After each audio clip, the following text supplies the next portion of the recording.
பேசாத என்கிட்ட. கிட்ட வந்து பாரு இனிமேல். மம்மி நமக்குள்ள இருக்கிற பந்து அவ்வளவுதானா?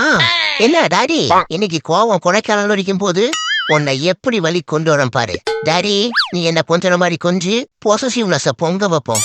சரி நீ என்கிட்ட வாடா என் செல்ல குட்டி அம்மு குட்டி புஜ்ஜு குட்டி. ஓகே ஓகே இரு என்ன ஸ்டேட்டஸ்னு செக் பண்ணிட்டு வரேன். கொஞ்சம் கூட கண்டுக்கல. இனி சென்டிமெண்டல் அட்டாக் தான். மம்மி நம்ம ரிலேஷன்ஷிப்புக்கு ரெஸ்ட் கொடுத்துட்டியா? குட்டியில இருந்து உன் கையால தானே சாப்பிட்டுருக்க. இனிமேல் எப்படி நான் சாப்பிடாம இருப்ப? இழைச்சி எறும்பா போயிடுவனே. சொல்லு மம்மி. போட்ட எஃபர்ட் எல்லாம் இழிச்சிட்டு போயிடுச்சியா? என்ன பண்ணுவ?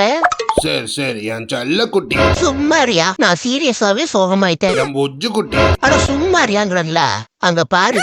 டேய் வா இங்க. மம்மினா மம்மிதான். Sorry mummy. இனிமேல் நான் குறும் பண்ண மாட்டேன். I love you mummy. என் செல்ல குட்டி. எங்கேயாவது பைத்தியம் முடிச்ச புண்ணாக்கு. நீ வா மம்மி நம்ம கிச்சன்ல போய் கொஞ்சிக்கலாம்.